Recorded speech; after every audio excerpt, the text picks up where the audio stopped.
Hello everyone, welcome back to another video where today we're going to be taking a look at some early reviews for Doctor Who Season 2 Episode 2 Lux. And I have to say, they are overwhelmingly positive, even more so than last week, which, whilst it was generally positive, there were some, kind of criticisms of it. And I myself, I still think it's a solid opener. I rewatched it yesterday. Obviously, The Robot Revolution is nothing mind-blowing, but according to some of these reviews, Lux Episode 2 genuinely could be. So we're going to be taking a look at those. We've also got the plot synopsis for Episode 3, The Well, having been released by the BBC, as well as some brand new pictures, once again from the back archive gallery. Link will be in the description below, but let's get right into it. Also subscribe if you're new. We're only like 200 subscribers away from 26,000, so any support in getting to that goal would be greatly appreciated. First of all, I wanted to take a quick look at Bleeding Cool's coverage, because they were the first one that I saw. Doctor Who Season 2, Episode 2, Lux. An exhilarating, Disney-era defining episode. Doctor Who Season 2 Episode 2 Lux is the most gleefully nuts episode to date, an exhilarating and profound defining story for the Disney era. Let's get this out the way. The second episode of this season, Doctor Who Lux, not to be confused with Doctor Who Flux, is already the best episode of the Disney Plus era. Disney has never done anything like this before, and neither has the BBC. It's the defining episode of Disney Plus era of Doctor Who, a synthesis of both Russell T Davies' vision of the series and the Disney vibe, and his loudest mission statement for the series to date. Where the first episode last week was a solid reintroduction to the series, this episode kicks the season into orbit. It's refreshing to be taken by surprise like this. It's still the same show we know, with the same tropes we know, but it makes it all feel fresh and new and crazier than ever. This is a spoiler-free review. What do you know? Here's the plot. The Doctor and Ncuti Gatwa finds an evil cartoon, Alan Cumming. There, that's all you need to know. The rest is gravy, tasting, crazy, magic mushrooms level psychedelic gravy. This episode is nuts, kids. Wow. Very excited review here. Lux takes place in a movie theatre in 1952 Miami. It doesn't shy away from politics. There's a reference to then-closeted movie star Rock Hudson and his eventual death from the HIV infection. And it doesn't shy away from the fact that the Doctor and Belinda, Vada de Sethu, landing in a southern state when racial segregation laws were still in place. You should definitely watch this episode cold without spoilers, but knowing that a movie cartoon star from 1952 comes to life and the Doctor and Belinda have to fight him is enough. Belinda is still not into the Doctor's love of diving into the crazy, but their relationship takes a step forward in a hilarious moment where they both open up to each other for the first time. So yeah, this is interesting for a couple of reasons. Obviously, the first and most prominent to me is the mention of them delving into the fact that yes, they are going to 1952 Miami in the era of segregation, so therefore, they're probably not exactly going to be treated the most warmly there, which is actually something I'm really glad that they're not glossing over. I'm not saying that every historical episode has to touch upon the fact that it's inevitably harder for the Doctor to travel in the TARDIS in his current persona, but I did think it was a missed opportunity that it didn't at least get some acknowledgement in episodes like Devil's Court. Obviously, we had Dot and Bubble last year, which said that, racism is not a past exclusive issue, and it will exist in the future, unfortunately, most likely, which I think was a good move, but I do think that it adds that level of danger.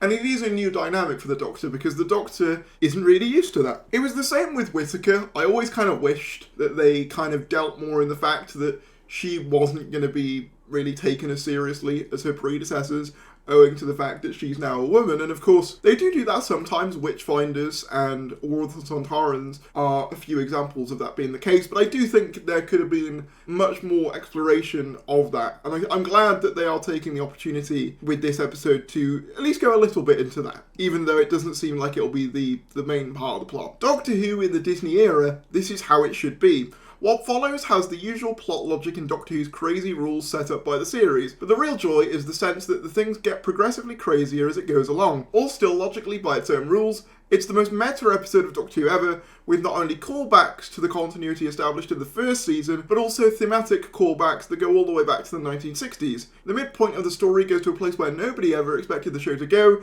but trust Davis to jump feet first and wallow in it for all the insanity it entails. This is Davis with all the guardrails and the safety off, where he finally goes hog wild. like the ultimate expression of what he envisioned for a bigger deluxe version of the show. Davis has said he thought of this story a long time ago, but the budget and technology weren't available then. So again, a couple of things here. Obviously, this episode seems to be delving into the meta angle of things, and we actually have another write-up which gives us a bit more information about what that means in this context. But I'm interested to see what they mean by that. Obviously, we've had fourth wall breaks and stuff. Is it going to be a thing where they kind of know that they're in a show kind of thing, which is something that's been speculated for ages, ever since this era began? But this does definitely feel like the showpiece for this series, of this is what we can do with this budget, these are the ideas that we can do that we couldn't do in years prior. And I am very excited. I do worry about the story potentially being muddled in execution because of how much it seems like it's going to set out to do. At the heart of this episode is a big theme about stories and escapism and how they offer hope as well as deconstruction of storytelling. The Doctor and the TARDIS become figures of hope and joy. Most of all, it's joyful. This is the defining episode of Season 2. If you have any doubts about this season, it should wipe them out.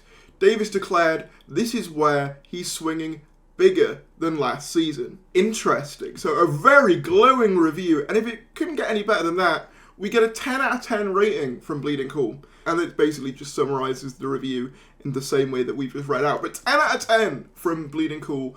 But the positive reviews don't just stop there. SFX Magazine did their write-up, and they said, Doctor Who Season 2, Episode 2 spoiler-free review, Lux is a bold, bonkers second episode with an amazing villain.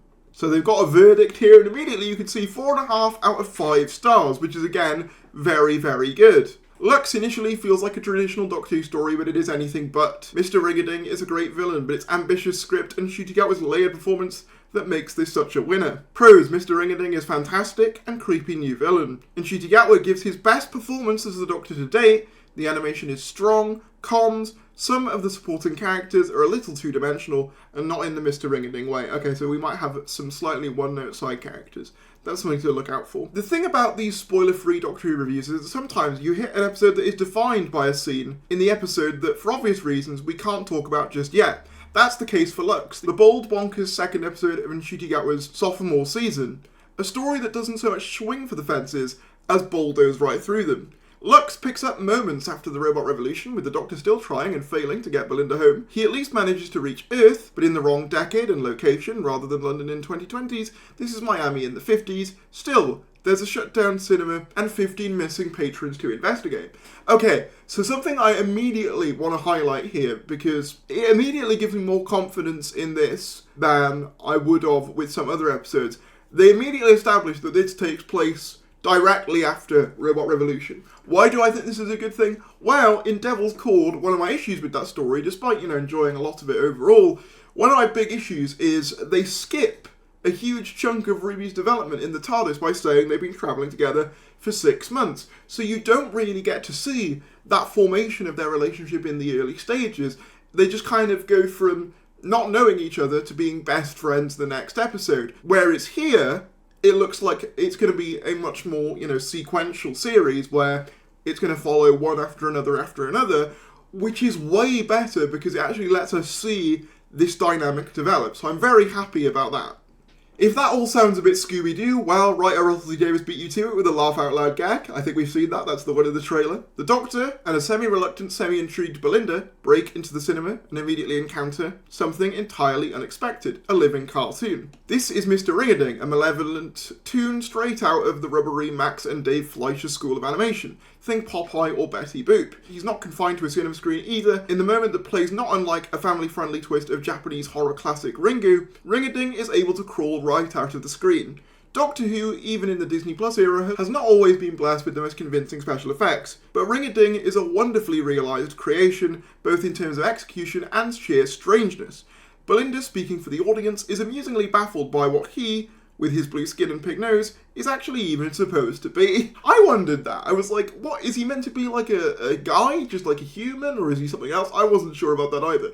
Interestingly, I saw someone share Mr. Ring-a-Ding concept art on Twitter. We'll see if I can get the picture up for you guys. But I just thought that was really interesting that they had so many different concept versions of him. The Doctor, of course, is delighted by all of this, right until he realises the magnitude of the threat this literally two-dimensional villain really poses. Ring-a-Ding may have certain limitations. He is a cartoon after all, but what he also has in spades is creepiness. He is voiced by the sinister Alan Cumming, making the sometime X-Men second appearance in the Whoviverse, following an entertaining turn as King James in the Jodie Whittaker story The Witchfinders. And this is where the review gets really exciting for me.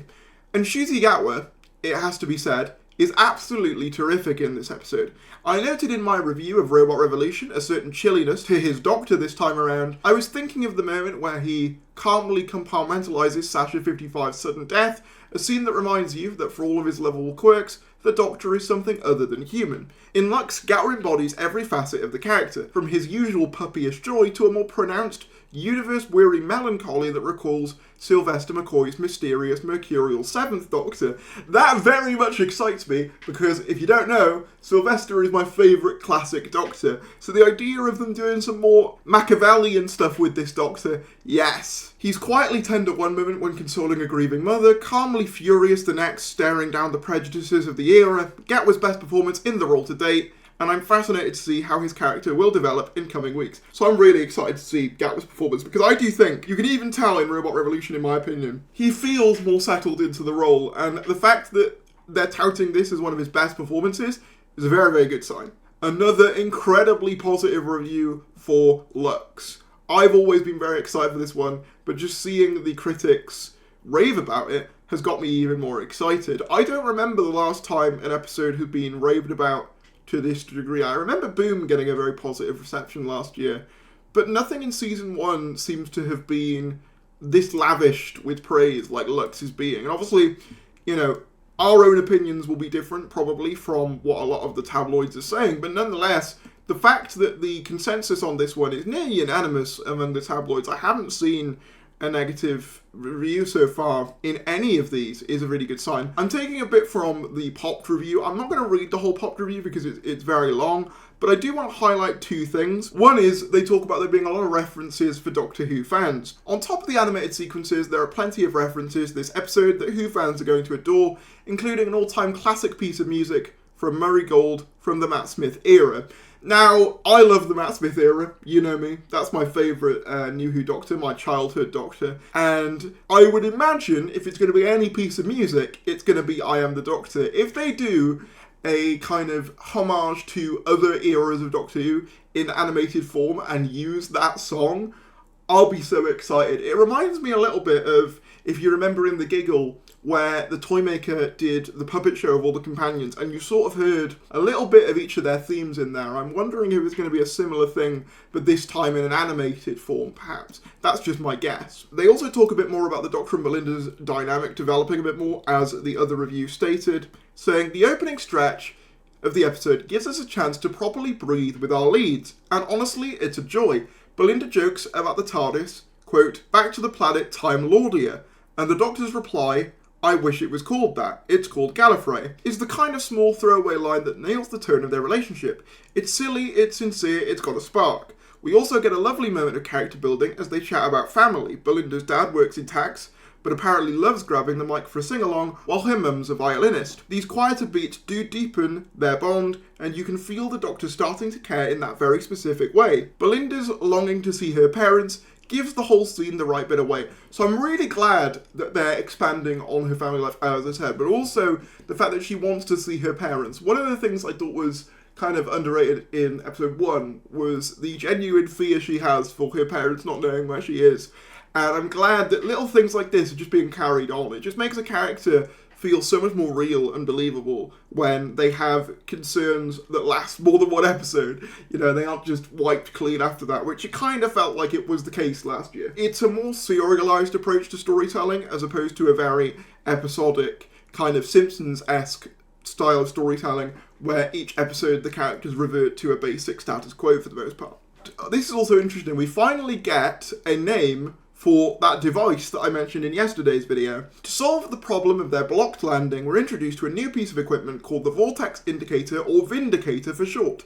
It's a neat sci-fi concept, a device that throws out a signal, like a fishing line, hooking onto the time and place they need to go and dragging the TARDIS there. Feels classic Who, but with a sleek and new twist. So we know what this thing is. It's basically the Doctor's way of kind of trying to pinpoint where he is and basically trying to harpoon the TARDIS back to where they want to go, which is a very good concept, and I like it quite a bit. I also just like that it's called the Vindicator, because I can 100% imagine when he gets Belinda back, I'm totally predicting, and you can quote me on this, I'm predicting a line where the Doctor says something to the effect of, it's so vindicating to have you home, or something like that. Something cheesy like that. That's very Russell, and I'm fully expecting that to be in there. But no, overall, very positive reviews across the board from all of the tabloids I've seen. Not all of them have theirs out, notably Radio Times' early review isn't out yet, but every single one that I've seen has been incredibly positive. There hasn't been one that I've seen so far, and nearly every one of them has called it an improvement on last week, and considering I thought last week was solid, we could be in for a really good time here. We also have the BBC plot synopsis for The Whale, airing on the 26th of April. Far in the future, on a tough, brutal planet, a devastated mining colony has only one survivor. To discover the truth, the Doctor and Belinda must face absolute terror. Very excited for this one. Again, what I like about this series so far, and judging by what we can see moving forwards, is it's taking kind of traditional Doctor Who plot ideas and kind of doing a spin on them, rather than going into, completely different genres episode to episode. Obviously, there is, I think Lux is going to feel very different, but you look at things like Robot Revolution and The Whale, and The Whale seems to be very much like a kind of Base Under Siege type story, but obviously in this new era. And Robot Revolution is very much, your robot, like, alien abduction type storyline, but done in like a modern way. And I think that's a much better way of introducing international audiences to Doctor Who, as opposed to giving them these wildly different episodes, which, while some of them did work, I don't know whether episodes like 73 Yards and Dot and Bubble really give an audience an indication of what Doctor Who is most of the time, week to week to week, whereas these episodes seem to be doing a much better job, in my opinion, at least so far, and obviously I know we've only seen one episode, but judging from everything I'm reading at least, of kind of straddling that balance between being new, but also being in line with what you expect Doctor Who to be. Finally, we have a bunch of new images, once again, from the Black Archive Gallery. The two images I wanted to highlight this time is this one, with the Doctor and the Vindicator. So glad that finally has a name now. And I also wanted to highlight, actually, this guy, who is, I think, the cinema operator. And the reason I wanted to highlight him is because I've seen a couple people mention this, and I was going to do a theory video on it, but I think by the time that I do a theory video, it's going to be too close to the episode, it'll age like milk. But I'll mention it here. He looks very similar to the Toymaker. Like, visually. Like, his glasses are almost the same, the haircut is almost the same, and we know that the Toymaker does have children. Maestro is a child of the Toymaker. So is it possible that this guy, this cinema operator, is another descendant of the Toymaker? Maybe this time he has the powers of light, potentially, and it's not necessarily Mr. Ringading himself who is the villain, but instead him who is bringing Mr. Ringading to life. That's a theory that I have, and maybe it's a stretch, but I mean, look at him. The resemblance is absolutely there. But yeah, if you couldn't already tell, I'm very, very excited for this episode. Every single review I've seen is giving it glowing praise. Again, it might not live up to that in the eyes of some people. There's always going to be some people who don't like any episode of Doctor Who that gets made. However, I have high hopes. I think the episode's concept is really cool. I think a lot of the stuff that they've discussed here, sounds really interesting. I just hope it delivers. But let me know what you guys think. Comment down below your thoughts, subscribe if you're new, and I'll see you later.